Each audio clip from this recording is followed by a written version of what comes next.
അതെ, ജയിലിൽ പൊതുവെ CPM ഭരണത്തിൽ പാർട്ടി ഭരണമാണ് ജയിൽ, പ്രത്യേകിച്ച് കണ്ണൂർ സെൻട്രൽ ജയിൽ. അവിടെ ജീവനക്കാർക്ക് സ്വതന്ത്രമായിട്ട് ജോലി ചെയ്യാൻ കഴിയുന്നില്ല. നിയമാനുസൃതം ജോലി ചെയ്യുന്നവർക്ക് അവിടെ നിലനിൽപ്പില്ല. അവിടുത്തെ ഒഴിവുകള് ഫില്ലപ്പ് ചെയ്യുന്നില്ല. താൽക്കാലിക നിയമനത്തിലൂടെ പാർട്ടിക്കാരെ നിയമിക്കാൻ വേണ്ടിയിട്ടുള്ള നിലപാടുകളാണ് സ്വീകരിക്കുന്നത്. ക്രിമിനൽ കേസുകൾ പ്രതികളായ CPM പ്രവർത്തകർക്ക് അവിടെ എല്ലാ സൗകര്യങ്ങളും ചെയ്തു കൊടുക്കുന്നു. വഴിവിട്ട പരോളും അവകാശങ്ങളും ചെയ്തു കൊടുക്കുന്നു. അതിന്റെ സൗകര്യങ്ങൾ മറ്റു പ്രതികൾ ഉപയോഗപ്പെടുത്തുന്നു. അതാണിപ്പോൾ ഗോവിന്ദചാമിക്ക് ലഭിച്ചിട്ടുള്ള അവസരം. ഗോവിന്ദചാമിക്ക് എങ്ങനെയെങ്കിലും പുറത്തുനിന്നുള്ള സഹായമൊക്കെ കിട്ടിയിട്ടുണ്ടാകാൻ സാധ്യതയുണ്ടോ? എങ്ങനെയാണ് ഈ ഒരു ഞാൻ അദ്ദേഹമായിട്ട് സംസാരിച്ചത്? അല്ല, എങ്ങനെയാണ് ഒറ്റക്കയ്യനായ ഒരാൾ എങ്ങനെയാണ് ഇത്രയും ഒരു മതിൽ ചാടി കിടക്കുന്ന ഒരു സാഹചര്യം ഒക്കെ ഉണ്ട്? ഒരു സംശയമില്ലേ നമുക്ക്? പുറത്തുനിന്നല്ല, അകത്തുനിന്ന് കിട്ടിയിട്ടുണ്ടോ?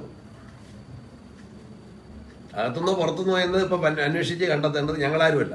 നമുക്കിപ്പോ പറയട്ടെ എങ്ങനെയാണ് ചാടിയത്. അകത്തുനിന്ന് സൗകര്യം ഉണ്ടായി, അകത്തുനിന്നൊന്നും പറയില്ല. അതിൽ സുരക്ഷാ വീഴ്ചയുണ്ട്, അതാണല്ലോ പ്രകടമായത്. ബാക്കി കാര്യങ്ങൾ അന്വേഷിക്കും. സുരക്ഷാ വീഴ്ചയുടെ ആകത്തുകയാണ്. ഇത്രയും കൊടും കുറ്റവാളിയെ ജയിലിൽ പാർപ്പിക്കുമ്പോൾ കരുതേണ്ട കരുതലും സുരക്ഷാ നടപടികളും ഉണ്ടായിട്ടില്ല. ചാടിയത് അറിയാൻ തന്നെ താമസിക്കുന്നു. നാട്ടുകാർ സംശയിച്ച് കണ്ടെത്തി പോലീസിനെ അറിയിച്ചില്ലെങ്കിൽ ഗോവിന്ദചാമി ഇപ്പോഴും ചാടിയെടുത്ത് തന്നെയാണ്.